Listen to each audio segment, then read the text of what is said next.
lovely.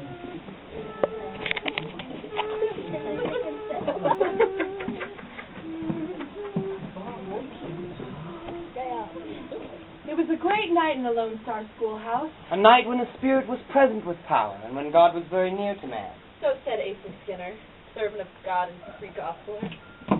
Here and there among the cowering, sweating multitude crouched some Poor wretch! who felt the pangs of an awakened conscience. But had not yet experienced the complete divestment of reason, a frenzy born of the convulsion of the mind, which, in the parlance of the Free Gospelers, is termed The light! On the floor before the mourner's bench lay the unconscious figure of a man, in whom outraged nature had sought her last resort. This trance state is the highest evidence of grace among the Free Gospelers. And indicates a close walking with God. The schoolhouse was crowded with the saved and the sanctified, robust men and women trembling and quailing. Before the power of some mysterious psychic force. Before the desk stood Asa Skinner, Shouting of the mercy and the vengeance of God. In his eyes shone a terrible earnestness, an almost prophetic flame. Asa was a converted train gambler who used to run between Omaha and Denver. He was a man made for the extremes of life. From the most debauched of men, he had become the most ascetic. And then the Lord rained upon Sodom and upon Gomorrah brimstone and fire from the Lord out of heaven. And he overturned those cities and all the plains and all the inhabitants of the cities and that which grew upon the ground. tonight, as his muscles twitched with emotion and perspiration dropped from his hair and chin, There was a certain convincing power in the man as he stood there proclaiming the vengeance of God. The righteous shall rejoice when he seeth the vengeance. He shall wash his feet in the blood of the wicked. It may have occurred to an impartial observer that Asa Skinner's God was, A vengeful God. if he could reserve a vengeance for those of his creatures that were packed into the Lone Star Schoolhouse that night, exiles from all nations, men from the south and the north, peasants from almost every country of Europe, most from the mountainous, night-bound coast of Norway. Honest men for the most part, but men with whom the world had dealt hardly. The failures of all countries, men saddened by toil and sobered by exile, who've been driven to fight for the dominion of an untoward soil, to sow where others should gather, the advance guard of a mighty civilization to be. never had Asa Skinner spoken more earnestly than now. He felt that the Lord had this night a special work for him to do. Tonight, Eric Hermanson, the wildest lad in all the Divide, sat in his audience with a fiddle on his knee, just as he dropped in on his way to play for some day. The violin is an object of particular abhorrence to the Free Gospelers. Their antagonism to the church organ is bitter enough, but the fiddle they regard as the very incarnation of evil desires, singing forever of worldly pleasures, and inseparably associated with all forbidden things. Eric Hermanson had long been the object of the prayers of the revivalists. His mother had felt the power of the Spirit weeks ago, and special prayer meetings had been held at her house for her son. And deliver us from evil. Amen. But Eric had only gone his ways laughing, the ways of youth which are short enough at best and none too flowery on the Divide. He slipped away from the prayer meetings to meet Campbell boys in Chanaroo Saloon. Or to hug the plump little French girl at Chevalier's dances. And sometimes, of a summer night, he even crossed the dewy cornfield and through the plum thicket to play the fiddle for Lena Hansen, whose name was a reproach through all the Divide country, where women are usually too busy and too plain and too tired to depart from the ways of virtue. On such occasions, Lena, attired in pink wrapper and silk stockings, would sing for Eric, accompanying herself on a battered guitar. It gave him a delicious sense of Freedom and experience. to be with a woman who, no matter how, had lived in big cities and knew the ways of town folk, who never worked in the fields. Who had kept her hands white and soft, her throat fair and tender, who had heard great singers in Denver and Salt Lake. And knew the strange language of flattery and idleness and mirth. Yet, careless as he seemed, the frantic prayers of his mother were not altogether without their effect upon Eric. For days he had been fleeing before them, like a criminal from his pursuer, and over his pleasures had fallen the shadow of something dark and terrible that dogged his steps. The harder he danced, the louder he sang, the more he became conscious of the phantom gaining upon him. That in time it would track him down. One Sunday afternoon late in the fall when he'd been drinking beer with Lena. And listening to a song which made his cheeks burn. A rattlesnake crawled out of the side of the sod house and thrust its ugly head in under the screen door. He was not afraid of snakes. But he knew enough of gospel to feel the significance of the reptile lying coiled there upon her doorstep.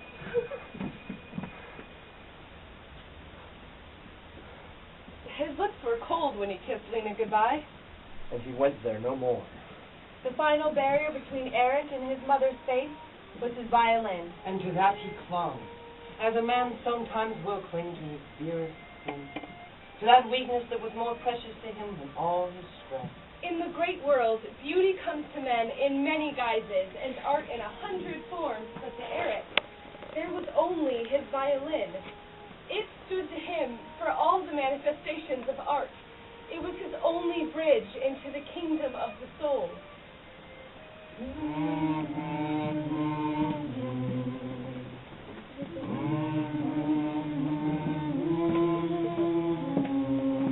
It was to Eric Hermanson that the evangelist directed Mrs. Hatcher's pleading that night.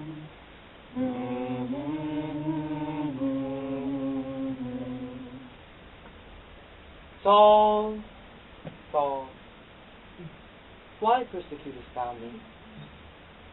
Is there a Saul here tonight who has stopped his ear to that gentle bleeding, who has thrust his spear into that bleeding side? Think of it, my brother.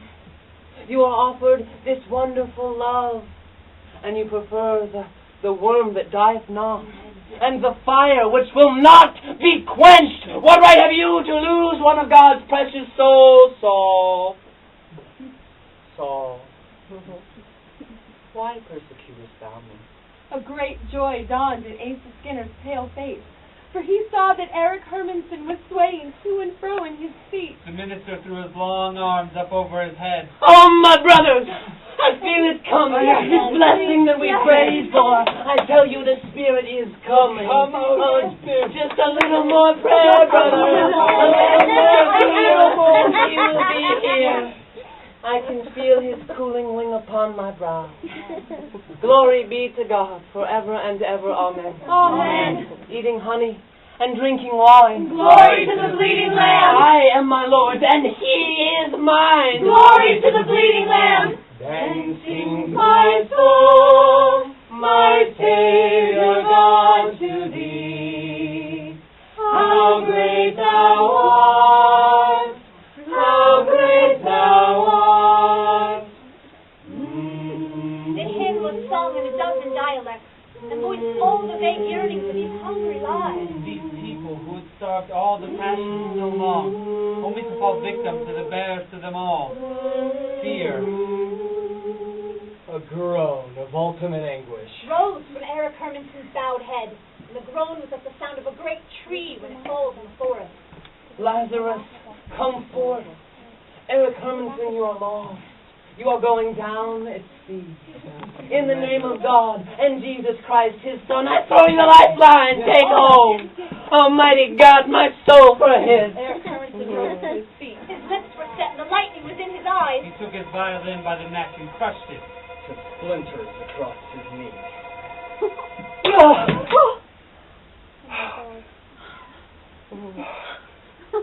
The sound was like the shackles of sin broken audibly asunder.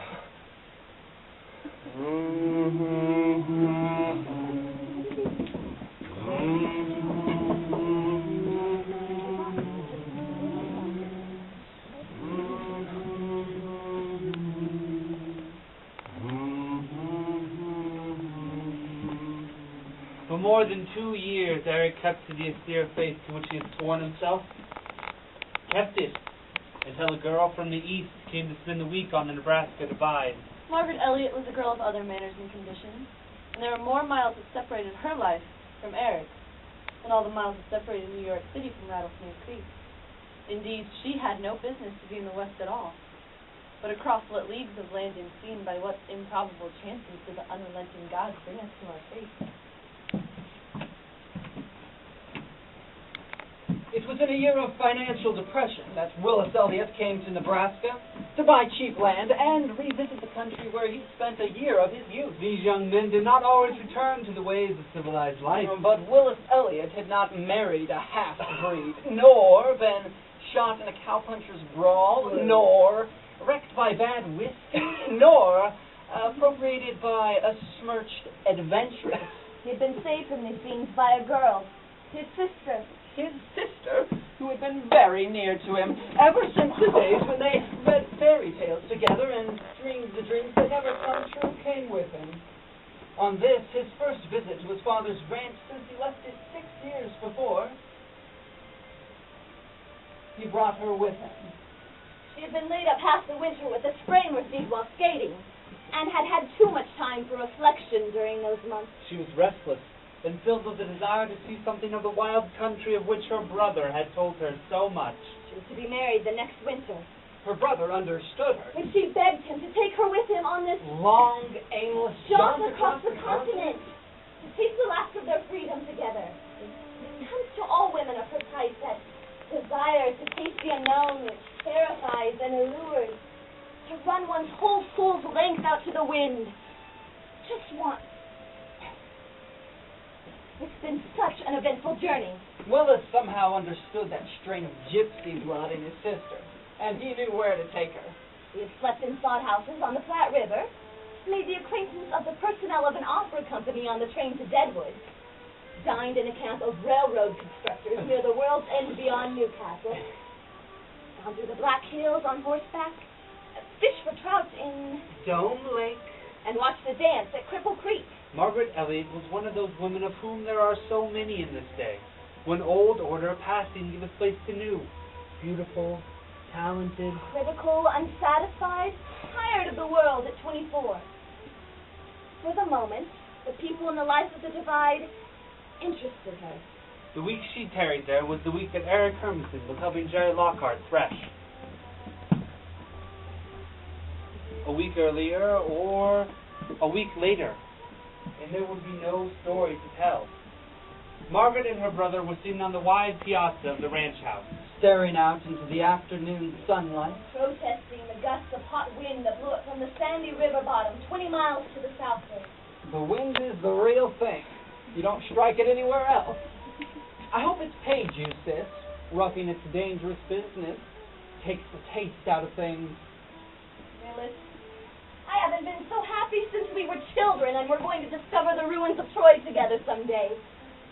Do you know, I think I could just stay on here forever and let the world go on its own gait. Oh, no, you're mistaken. This would bore you after a while. You can't shake the fever of the other life. I've tried it. Now, there was a time when the gay fellows of Rome could trot down into the Thebaid and burrow into the sandhills and get rid of it. But it's all too complex now. You see, we've made our dissipation so dainty and respectable that they've gone further in than the flesh and taken hold of the ego proper. No, the war cry would follow you. Don't waste words, Willis, but you never miss fire. I talk more than you do without saying half as much. You must have learned the art of silence from these taciturn Norwegians. I think I like silent men. Naturally, since you've decided to marry the most brilliant talker you know. Silent for a time, listening to the sighing of the hot wind through the parched morning glory vines. Margaret spoke first. Willis, were many of the Norwegians you used to know as interesting as Eric Hermanson? Siegfried? Well, no. He used to be the flower of Norwegian youth in my day, and he's rather an exception even now. He has retrograded, though, as the bonds of the soil have tightened on him, I fancy. Siegfried, come, that's rather good. He looks like a dragon slayer. What is it that makes him so different from the others? I can talk to him. He seems quite like a human being.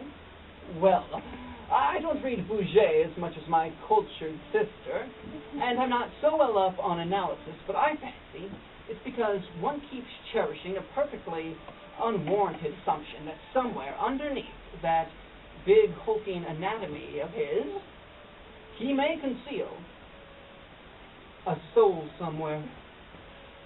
Lickbar. Something like that, except that it's not just a suspicion, and it isn't groundless. He has one, and he makes it known somehow without speaking. I always have my doubts about loquacious souls. Margaret went on, not heeding the interruption. I knew it from the first when he told me about the suicide of his cousin, the Bernstein boy. That blunt sort of pathos can't be summoned at will in anybody. But last night when I sang for him, I was doubly sure. I haven't told you about that yet, have I? Well, you see, Eric stumbled in on me in the dark as I was pumping away at the old parlor organ to please Mrs. Lockhart. It's a household fetish, and I've forgotten how many pounds of butter she made and sold to buy it. Well, Eric stumbled in, and in some inarticulate manner made me understand that he wanted me to Sing for him. I sing the old things, of course. It's queer to sing familiar things here at the world's end. It makes one think how the hearts of men have carried them around the world. The wastes of Iceland and the jungles of Africa, the islands of the Pacific. I think if one were to live here long enough, one would quite forget how to be trivial. One would read only the great books that we never have time to read in the world, and would remember only the great music. Everything that was really worthwhile would stand out clearly against the horizon over there. And of course, I played the intermezzo from Cavalleria Rusticana for him. Goes rather better on an organ than most things do. He shuffled his feet and twisted his big hands into knots and blurted out that I didn't know there was any music like that in the world. and there were tears in his voice, Phyllis. Yes, like Rossetti, I heard his tears. It dawned upon me that it was probably the first good music he'd heard in all his life. Think of it, to care for music as he does and never hear it. Never know that it exists on earth.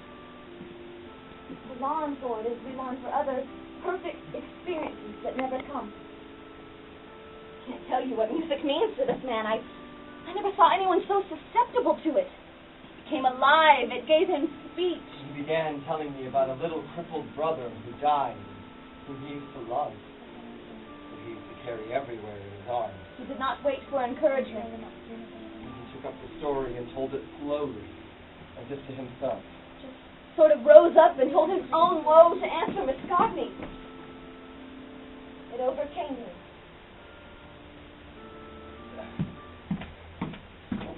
Poor devil. And so, you've given him a new woe.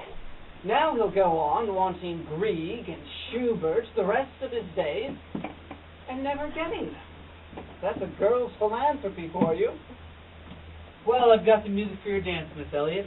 Olaf Olson will bring his accordion, and Min will play the organ when she isn't looking after the grub, and the little chap from Frenchtown will bring his fiddle, though. French don't mix with the Norwegians much. This dance will be the feature of our trip, Mr. Lockhart. It was so nice of you to get it up for us. We'll see the Norwegians in character at last. Now see here, Lockhart, I'll settle with you for backing her in this scheme. She's done crazy things enough on this trip, but to talk of dancing all night with a gang of half-mad Norwegians, and then taking the carriage at 4 to catch the 6 o'clock train out of Riverton? Well, it's Tommy rot, that's what it is. Oh, Willis, I will leave it to your sovereign power of reason to decide whether it isn't easier to stay up all night than to get up at 3.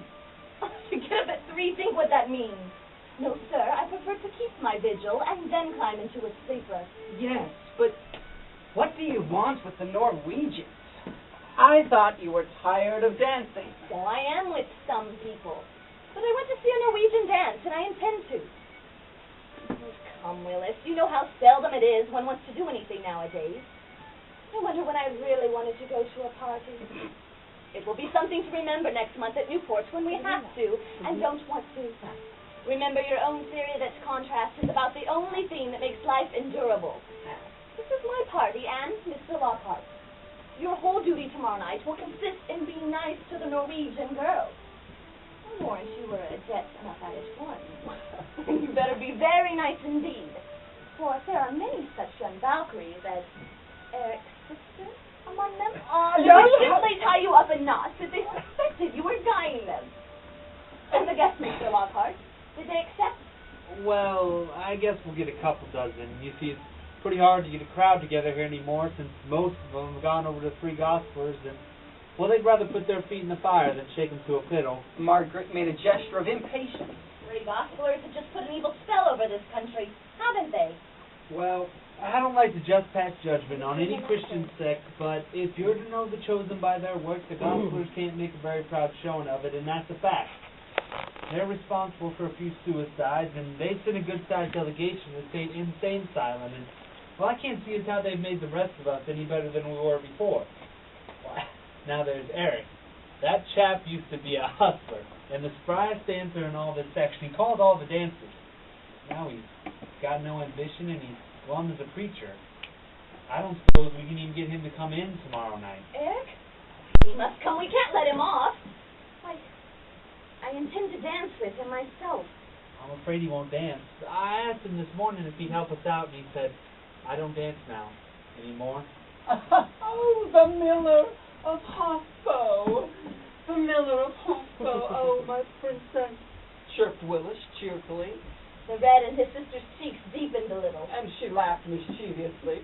We'll see about that, sir. I'll not admit I'm beaten until I've asked him myself. Every night, Eric rode over St. Anne, a little village in the heart of the French settlement for the mail. As the road lay through some of the most attractive country of the Divide, oftentimes Margaret and her brother accompanied him. Tonight, Willis had business with Lockhart, and Margaret rode with Eric. The ride to the village was the silent one. She was occupied with thoughts of another world.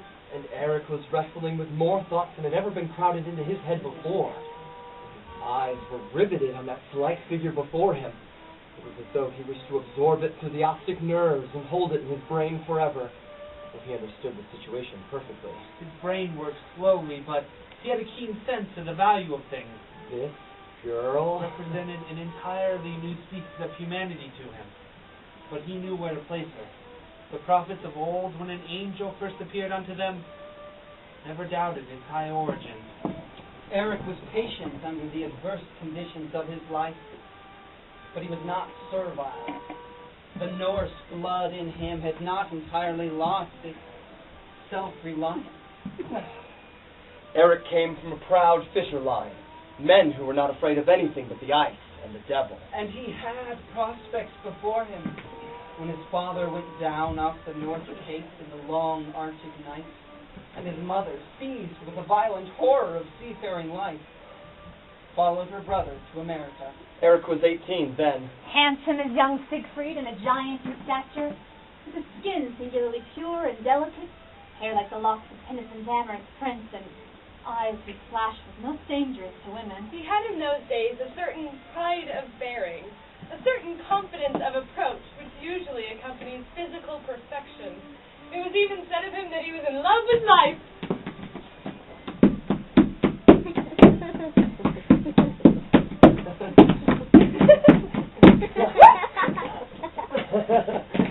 And inclined to levity, a vice most unusual on the Divide.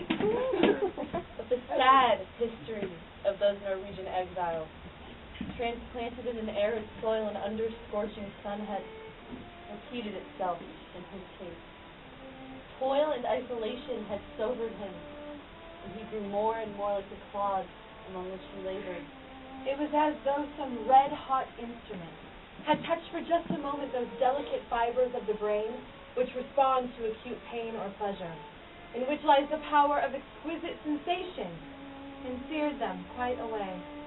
It is a painful thing to watch the light die out of the eyes of those Norsemen, leaving an expression of impenetrable sadness, quite passive, quite hopeless, a shadow that is never lifted. With some, this change comes almost at once, in the first bitterness of homesickness. With others, it comes more slowly, according to the time it takes each man's heart to die. Oh, those poor Northmen of the Divide. They are dead many a year before they are put to rest in that little graveyard on the windy hill, where exiles of all nations grow akin. The peculiar species of hypochondria in which the exiles of his people sooner or later succumb had not yet developed in Eric. Until that night at the Lone Star Schoolhouse, and he'd broken his violin across his knee. After that, the gloom of his people settled down upon him, and the gospel of Macaration began its work. The pagan smile that once hovered about his... But when it destroys, its work is quick and deadly. And where the agony of the cross has been, joy will not come again.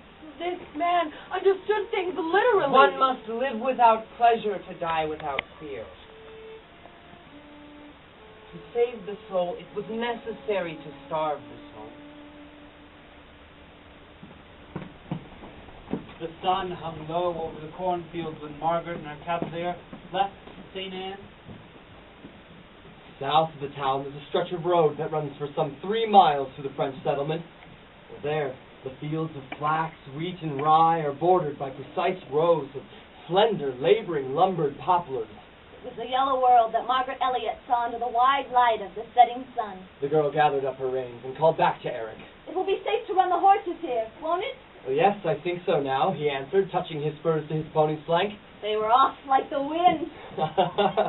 Is an old saying in the West that newcomers often have to ride a horse or two to death before they get broken into the country. They're tempted by the great open spaces, to try to outride the horizon, Yes. to get to the end of something. Margaret galloped over the level road, and Eric from behind saw her long veil fluttering in the wind. Well, it fluttered just so in his dreams last night and the night before. Sudden inspiration of courage, he overtook her and rode beside her. Looking intently at her half-averted face. Before, he had only seen it in blinding flashes, all with more or less embarrassment. But now, he determined to let every line of it sink into his memory. Men of the world would have called it an unusual face. Nervous, finely cut, with clear, elegant lines that betokened ancestry. But Eric read no meaning in these details. To him, this beauty was something more than color and line. And it was a flash of white light in which one cannot distinguish color because all colors are there. To him, it was a complete Revelation. an embodiment of those impossible dreams of loveliness that linger beside a young man's pillow on midsummer nights. Yet, because it held something more than the attraction of health, youth, and shapeliness, Well, it troubled him. It maddened him that this girl, who he could break with his own hand, should be so much stronger than he. Tonight, when he rode so close to her that he could have touched her, he knew that he might as well reach out his hand to take a star. Margaret stirred uneasily under his gaze and turned questioningly in her saddle. This wind puts me a little out of breath when you ride fast, she said. Eric turned his eyes away. I want to ask if I go to New York to work, if I maybe hear music like you sang last night. I've been a pretty good hand at work. He asked timidly. She looked at him with surprise, and then, as she studied the outlines of his face pityingly, Well, you might, but you'd lose a good deal else. I shouldn't like you to move to New York and be poor. Be out of atmosphere in some way, she said slowly. Inwardly she was thinking there he would be altogether sordid, impossible. A machine who would carry one's trunks upstairs, perhaps. Here he is every inch a man, rather picturesque. Why is it? No, she said aloud. I shouldn't like it. well, then I not go, Eric said decidingly. Margaret turned her face away to hide a smile. She was a trifle amused and a trifle annoyed. Suddenly she spoke again. But I will tell you what I want you to do, Eric. I want you to dance with us tomorrow night and teach me some of the Norwegian dances. They say you know them all. Won't you? Eric straightened himself in his saddle. And his eyes flashed. Yes, I will, he answered. And he believed that he delivered his soul to hell as he said it. they had reached the rougher country now, where the road wound through a cotton of bluffs along one of the creeks. When the sharp beat approved the head and the neighing of horses, made the ponies start, and Eric rise in his stirrups. Then down the gulch in front of them and over the steep clay banks thundered a herd of wild ponies, nimble as monkeys and wild as rabbits. Margaret's pony made a shrill sound, a neigh that was almost a scream, and started up the clay banks to meet them. All the wild blood of the range breaking out in an instant. Margaret called to Eric. Just as he threw himself out and caught her pony by its bit. Wiry little animal had gone mad and was kicking and biting like a devil. Her wild brothers of the range were all about her, neighing, stomping the earth, striking her with her forefeet and snapping at her flank. It was the old livery of the reins that the little beast fought for. Drop the reins and hold tight! Tight! Eric shouted, throwing all his weight upon the bit. Struggling under those frantic forefeet.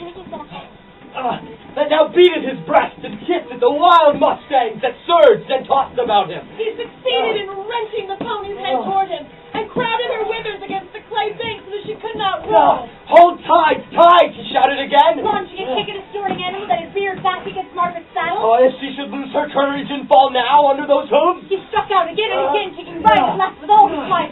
Already the negligent drivers had galloped into the cut, and their long quirts were whistling over the heads of the herd.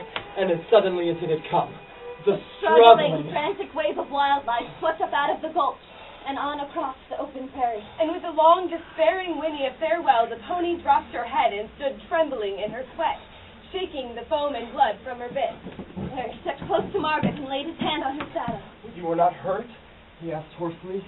He raised his face in the soft starlight. She could see that it was white and drawn and that his lips were working nervously. Oh. You were not hurt? No, not at all, but you're suffering. He struck you. No, it is not that. But if he had hurt you, I would beat his brains out with my hands. Well, I would kill him. I was not afraid before.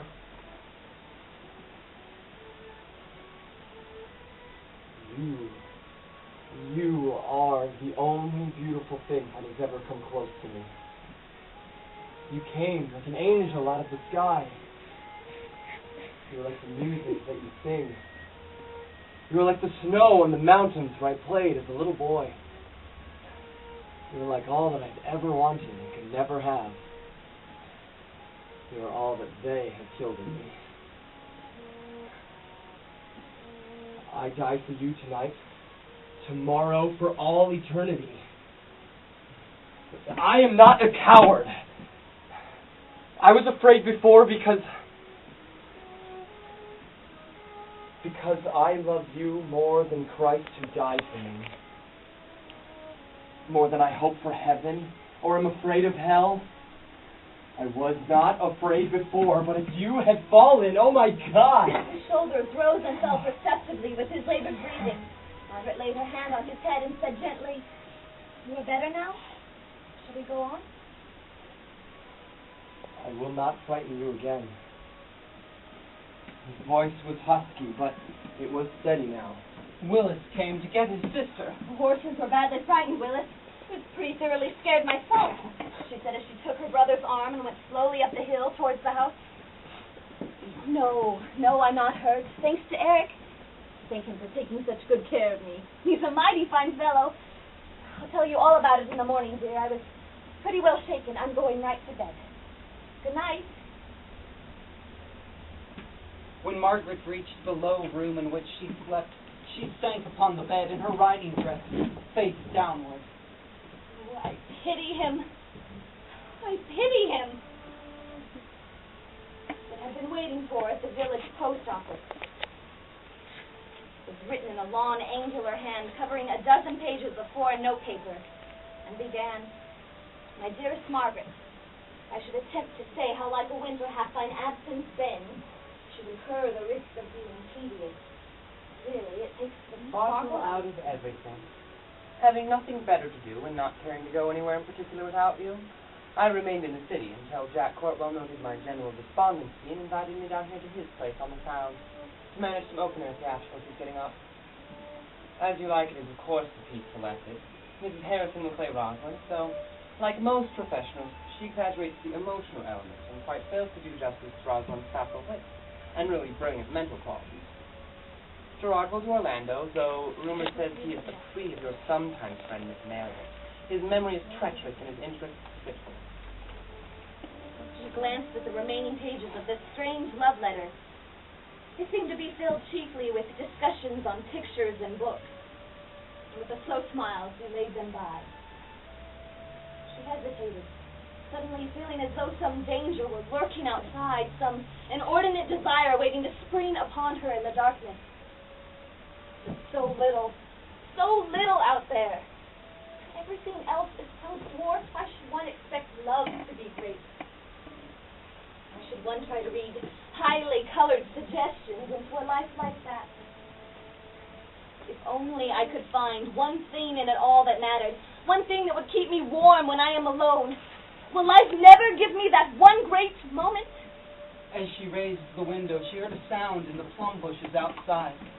Again, she felt herself pursued by some overwhelming longing, some desperate necessity for herself, like the outstretching of helpless, unseen arms in the darkness.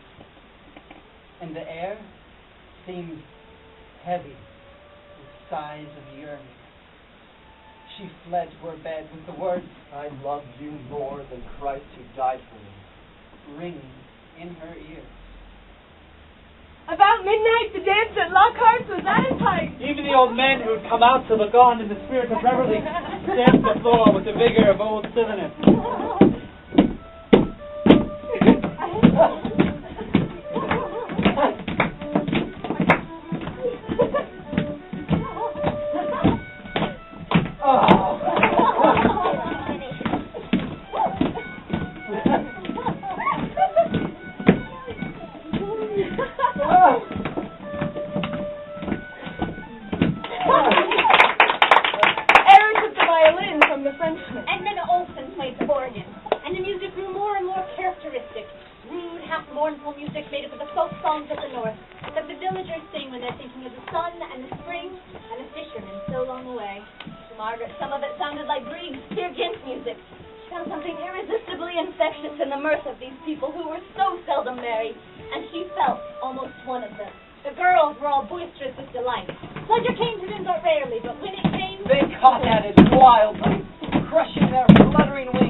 Hermansen renewed his youth. He was no longer the big, silent Norwegian. Tonight he was a man, with a man's might and a man's power. Tonight he was Siegfried indeed. His hair was as sweet in the light of summer, and his eyes flashed like the water of the ice pack in the North Sea. He was not afraid of Margaret tonight, and when he danced with her, he held her firmly. She was tired and dragged on his arm a little. But the strength of the man was like an all-pervading fluid stealing through her veins, awakening under her heart some nameless, unsuspected existence which had slumbered there all these years, and that went out through her throbbing fingertips to his that answered. She wondered if the hoydenish blood of some lawless ancestor were calling out in her tonight, a drop of some hotter fluid that the centuries had failed to cool, and why, if this curse were in her, she had not spoken before. Was it the curse, this awakening, this wealth undiscovered, this music set free? For the first time in her life, her heart held something stronger than herself. Was not this worthwhile? Then she ceased to wonder. She lost sight of the lights and the faces and the music. Drowned by the beating of her own arteries. She saw only his eyes that flashed above her, felt only the warmth of his throbbing hand that held hers in which the blood of his heart fed. Then dimly, as in a dream, she saw the drooping shoulders, the high white forehead, and the tight, cynical mouth of the man she was to marry. For an hour she'd been crowding back the memory of that face with all her strength. Let us stop. This is enough, she whispered. His only answer was to tighten his arm behind her, and she let that masterful strength bear her where it would. And she forgot that this man was little more than a savage, and that they would part at dawn. The blood has no memories, no reflections, no regrets for the past, no consideration for the future.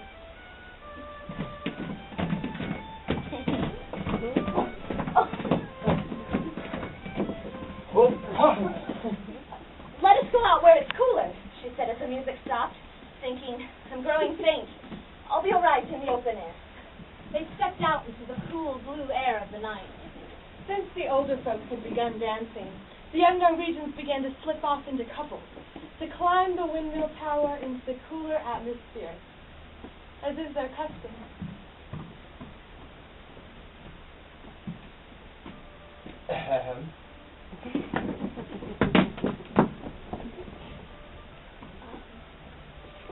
you like to go up? How high is it? Oh, 40 feet about. I'd not let you fall. There was an irresistible pleading in his voice, and she felt that he tremendously wished her to go. Well, why not? Tonight was a night of the unusual, when she was not herself at all, but living in unreality. Tomorrow, yes, in a few hours, there would be the Vestibule Limited, and the world. He promised to take good care of me. I used to be able to climb when I was a little girl.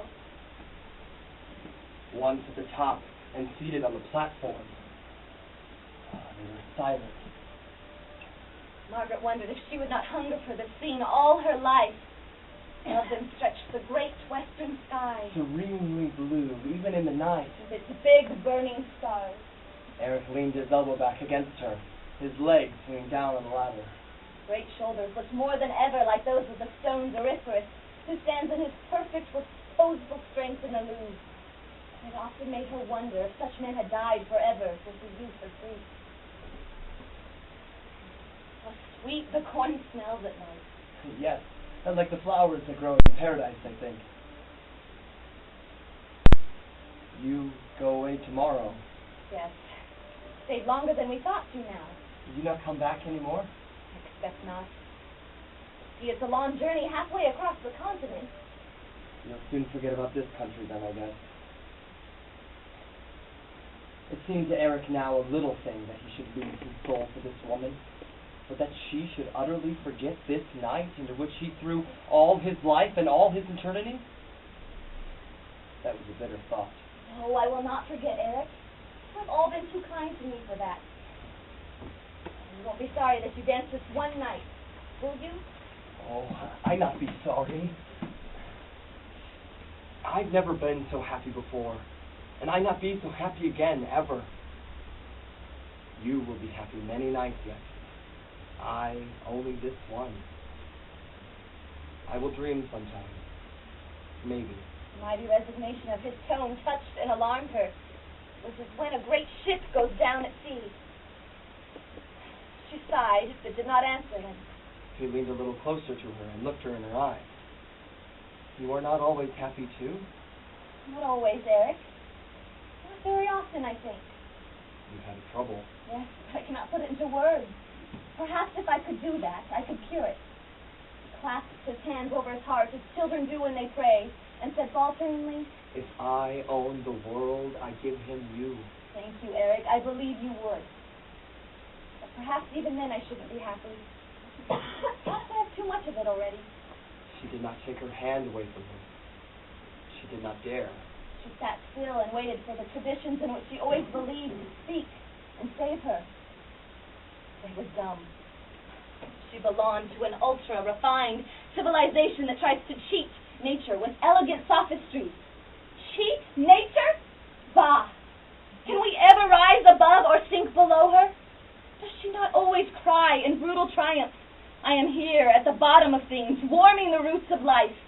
Cannot tame me, nor starve me, nor thwart me. I made the world, I rule it, and I am its destiny. This woman on a windmill tower with a giant barbarian heard this cry tonight. She was afraid. Ah, the terror and the delight of that moment when we first realize that we fear ourselves. Until then, we have not lived. Come, Eric. The moon is up and the music's begun again. Eric stood silently. He put his arm about her to help her down. That arm could have thrown Thor's hammer out into the cornfields yonder, but it scarcely touched her, and his hand trembled as it had done in the dance. His face was level with hers now, and the moonlight fell sharply upon it. All her life she had searched the faces of men for that look that lay in his eyes. She knew that it had never shone for her before, would never shine for her again on earth. That such love comes to one only in dreams and in impossible places such as this, unattainable always. It was love's self. The moment it would die, stunned by the agonized appeal that emanated from this man's whole being. She leaned forward and laid her lips on his.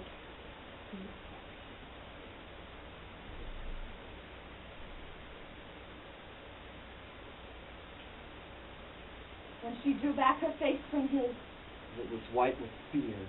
All she was to know of love she had left upon his lips. Let us go down. Oh my God, let us go down. The devil is loose again. But Eric was thinking with an almost savage exultation of the time when he should have to pay for this. There will be no quailing then.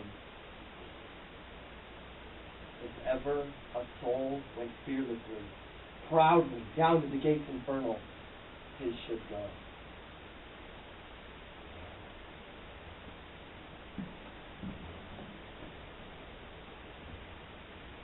He wondered whether an age is gone, all the countless years of sinning in which men had sold and lost and flung their souls away, any man had ever so cheated Satan, had ever bartered his soul for so great a price. Seems but a little while till dawn. The carriage was brought to the door, and Willis and his sister said goodbye.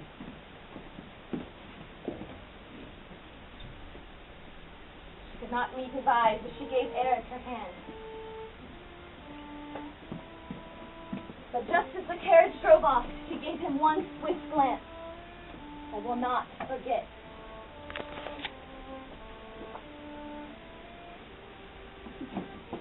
Eric changed his coat and he plunged his head into the water tank.